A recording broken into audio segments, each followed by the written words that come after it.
पूर्वतन मुख्यमंत्री विरोधी दल नेता विजु जनता दल राज्य सभापति श्रीयुक्त नवीन पट्टनायक महोदय आज ओडिशार मान्यवर मुख्यमंत्री श्रीयुक्त मोहन चरण माझी को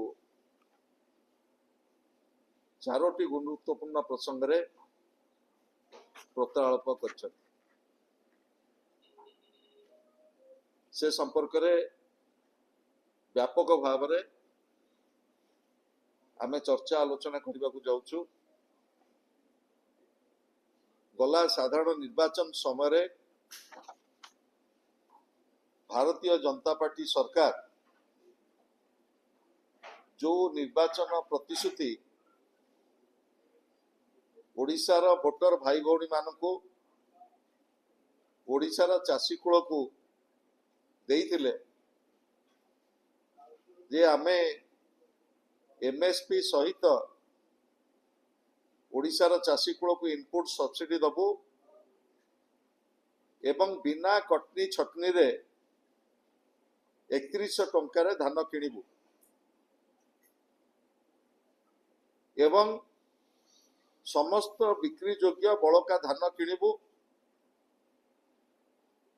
एक कथा थिला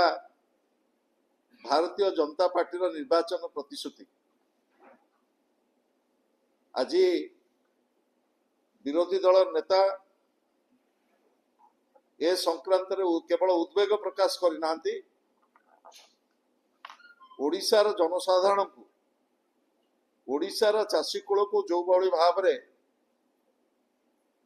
मिथ्या प्रतिश्रुति दे प्रतारण करा जायछि से संपर्क रे मान्यवर मुख्यमंत्री की अवगत करिसेंति। अवगत करने सहित दुई तीनोटी गुरुत्वपूर्ण प्रसंग आलोकपात करिसेंति एवं तार शीघ्र समाधान पाई दाबी सहित परामर्श मध्य दैछन्ति। दाबी कौन ओडिशार चाषी कूल को नूतन सरकार जो कही आमे एमएसपी दबु 800 टंका इनपुट सब्सिडी दबु मान्यवर विरोधी दल नेतांकर दाबी जे ओडिशार चाषी कूल को जो आश्वस्त करथिल आमे समस्त बिक्री योग्य बड़का धान चाषी ठारू किणिबु। विरोधी दल नेतांकर प्रथम दाबी ओडिशार चाषी कूल ठारू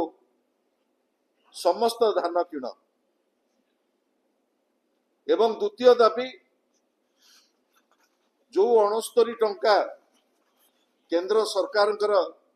कृषि विभाग सीएसपी जो एमएसपी बढ़ाई 69 टंका जोटा ओडिशार चाषी कूलर आईनगत हक से हक को मध्य प्रदान करा जाऊ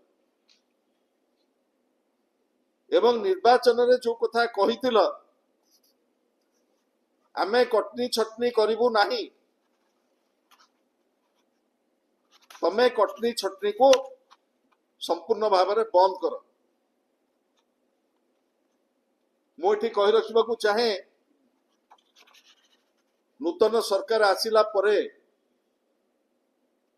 गोटे खरीफ जाइए गोटे रबी जाइए वर्तमान गोटे खरीफ शेष हो रबी आसला ओडिशार चाषी कूल को कहुला समस्त बिक्री योग्य बड़का धान आम किणिबु यही जो 150 क्विंटाल सिलिंग ये सिलिंग चलित खरीफ सीजन रे जो कथा ओडिशार चाषी मान लदी दि जाए विरोधी दल नेता श्रीयुक्त नवीन पट्टनायक दाबी तमे जहाँ निर्वाचन प्रतिश्रुति देइथिल से प्रतिश्रुति पालन कर एवं ओडिशार चाषी कूलर समस्त बिक्री योग्य बड़का धान किण ए जो 145 क्विंटाल धान सिलिंग करी चाषी मान को प्रतारित करिच से प्रतारणा कर नाही। मुझे कही रखा चाहे एठी सरकारी दल तरफ माननीय विधायक गोटे विवृत्ति आसी मु जाने ना से विवृत्ति भारतीय जनता पार्टी औपचारिक विवृत्ति ना सरकार औपचारिक विवृत्ति से विवृत्ति पाई मु आदौ विस्मित नुह कारण 3 जन विभागीय मंत्री माननीय कृषि मंत्री जी ओडिशार चाषी कूल को कहउचंती नौटंकी करूच एवं समवाय मंत्री कहउचंती आमे 150 क्विंटाल सिलिंग रे रहिबो अधिक किनि परिबो नाही एवं जोगाण मंत्री कहउचंती एफसीआई धान चाउल उठौनी आमे आउ तमे उत्पादन करो ना। मुझे कही रखा चाहे माननीय मुख्यमंत्री नवीन बाबू जितेबाला राज्यर दायित्व नहीं ओडिशार चाषी कूल पाखरे जितेबाला मिनिमम सपोर्ट प्राइस नथिला 2003-2004 आर्थिक वर्ष रे राज्य सरकार केंद्र कृषि विभाग सहित अनुबंधित हेले ओडिशा विकेंद्रीकृत धान संग्रह व्यवस्था रे शामिल हैला। से ही दिन ठारू ओडिशार चाषी कूल को मिनिमम सपोर्ट प्राइस मिलिला जहाँकि पूर्वर ओडिशार चाषी कूल मिनिमम सपोर्ट प्राइस पाउ नथिले एवं परवर्ती समय रे ओडिशार चाषी कूल कर कष्टलब्ध परिश्रम इंद्रावती ठू आरंभ करी महानदी पर्यंत कोलाब ठू आरंभ करी सुवर्णरेखा पर्यंत नवीन बाबू नेतृत्व रे आयकट बढ़िबा फल रे धान उत्पादन बढ़िला एवं 5 थर आमे कृषि कर्मण पुरस्कार पाइचु उत्पादन पाई एवं भारत वर्षर खाद्य भंडार को तृतीय राज्य हिसाब रे बृहत्तम राज्य हिसाब रे आमे प्रशंसित होइचु केंद्र सरकार पाखर एवं ता परे 2012 मसीह रे राज्य सरकार तत्कालीन राज्य सरकार नवीन बाबू नेतृत्व रे आरंभ होला पीओएस आमे जो बंटन व्यवस्था तार स्वच्छता आनिबा पई पीओएस सिस्टम लागू करा गला एवं 2016 मसीह रे केंद्र सरकार राज्य सरकार को पुरस्कृत कले। ये हला नवीन सरकार उपलब्धि किंतु आज दुर्भाग्यर कथा प्रथमे जेतेबेले ओडिशार चाषी कूल रेजिस्ट्रेशन पाई गले सेतेबेले गोले कला आईनी चाषी मान लदी दिया गला वंशावली कथा कहगला एवं सेथिपाई चाषी मान को प्रथम आंदोलन करने को पड़ला तापरे रेजिस्ट्रेशन परे जियो टैग एवं सैटेलाइट सर्वे ना रे हजार हजार चाषी मान को काटी दिया गला रेजिस्ट्रेशन वंचित करा गला ସେଥିପାଇଁ ମଧ୍ୟ ଚାଷୀ ମାନଙ୍କୁ ଆନ୍ଦୋଳନ କରିବାକୁ ପଡିଲା ଏବଂ जो माने टोकन पाइले से टोकन किभଳି भाବରେ व्यवस्थित भाବରେ धान देबे मंडी रे ସେଥିପାଇଁ ମଧ୍ୟ ଚାଷୀ ମାନଙ୍କୁ ଆନ୍ଦୋଳନ କରିବାକୁ ପଡିଲା। राज्य सरकार जो कथा कहिथिले धान देला परे आमे 48 घंटा भितरे डीबीटी माध्यम रे प्राप्य प्रदान करिवु सप्ताह रु 20 दिन 22 दिन पर्यंत चाषी के अपेक्षा करियो पड़ला सेतिबाई मध्य चाषी के आंदोलन करियो पड़ला चाषी की टोकन पाई आंदोलन करियो पड़ला टार्गेट पाई आंदोलन करियो पड़ला पेमेंट पाइबा पाई आंदोलन करियो पड़ला एवं आजी मध्य सारा ओडिसा रे हजार हजार मंडी एवं पाक्स रे क्विंटाल क्विंटाल धान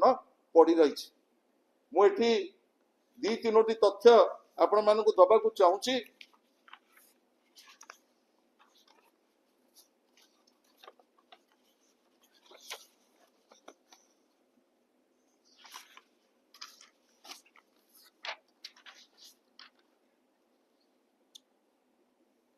आमर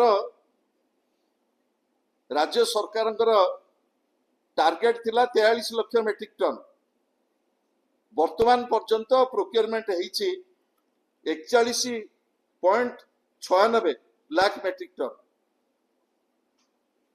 वर्तमान 57% प्रोक्योरमेंट होईछि आउ तापरे प्रोक्योरमेंट हेई नाही किंतु छत्तीसगढ़ सरकार टार्गेट थिला 80 लाख मेट्रिक टन तांको ठरू चाषी ठारू उठा हेलानी 140 लाख मेट्रिक टन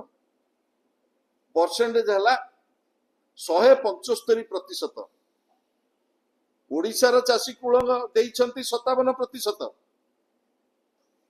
छत्तीसगढ़ रो चाषी माने देइछंती 175%। डबल इंजिन सरकार ओडिशार चाषी कूल प्रति यही जो वैमातृक मनोभाव ओडिशा प्रति केंद्र सरकार डबल इंजिन सरकार जो ओडिशार चाषी कूल प्रति अभिचार ताको आपण माने निजे आज अनुध्यान करूँ एवं ओडिशा रे 19.66 लाख चाषी रजिस्ट्रेशन करथिला बेले 9.6 लाख चाषी वर्तमान धान बिकिछंती सेटा हला 49%। ता अर्थ 50% चाषी वर्तमान छोटो चाषी मध्यम चाषी वर्तमान धान बिक्री करि पारि नांती एवं विशेष करी 4048 मंडी कहितले वर्तमान 3500 मंडी खोली आ मंडी मध्ये खोला है मु आश्चर्य एठी विभिन्न समय रे माननीय मंत्री मानकर जो विवृत्ति आज माननीय विधायक जो विवृत्ति ये ओडिशार चाषी कूल प्रति केवल उपहास नुह भोट नेला परे किभली भाव रे ओडिशार चाषी कूल आज प्रतारित होइछंती ताकू आपण माने निजे आज अनुभव करथुबे एवं सबुठारु अत्यंत विषमय अवस्था केंद्र सरकार आज पत्र देइछंती जे जो माने गहम उत्पादन करछंती राज्य माने जो माने धान उत्पादन करछंती एवं जो राज्य सरकार माने दौछंती इनपुट सब्सिडी दौछंती से माने प्रोत्साहित करंतु से माने उत्पादन किभली भाव रे कमिबो ये हला केंद्र सरकार से पत्र आपण भावंतु जो डबल इंजिन सरकार उपरे भरोसा करिकी ओडिशार चाषी कूल धान बिकिबा पई आज मंडी रे अपेक्षा करछि हजार हजार मंडी एवं पैक्स लैंप्स रे 50% रु ऊर्ध्व धान बिक्री करबा पई चाषी माने आज ଅପେକ୍ଷା କରିଛନ୍ତି। ଓଡ଼ିଶାର ବିରୋଧୀ ଦଳ ନେତା ମାନ୍ୟବର ପୂର୍ବତନ ମୁଖ୍ୟମନ୍ତ୍ରୀ ଶ୍ରୀଯୁକ୍ତ ନବୀନ ପଟ୍ଟନାୟକ जो उद्वेग केवल प्रकाश करना माननीय मुख्यमंत्री की जो दाबी पत्र देइछन्ति ताको गुरुतर सहित विचार करंतु एवं मुख्य शासन सचिव जनवरी 4 2026 रे गोटे समीक्षा करके रही गले एवं डिसेम्बर 29 2025 रे माननीय मुख्यमंत्री गोटे समीक्षा करके रही गले। माननीय विरोधी दल नेता जो उद्वेग प्रकाश करछन्ति माननीय मुख्यमंत्री की ओडिशार चाषी कूलर जो परिस्थिति की सामना करुछन्ति से संपर्क में जो पत्रालाप करछन्ति ताको गुरुतर भाव नहीं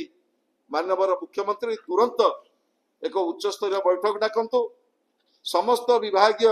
मंत्री एवं अधिकारी मानकु परामर्श दियंतु माननीय विरोधी दल नेता श्रीयुक्त नवीन पट्टनायक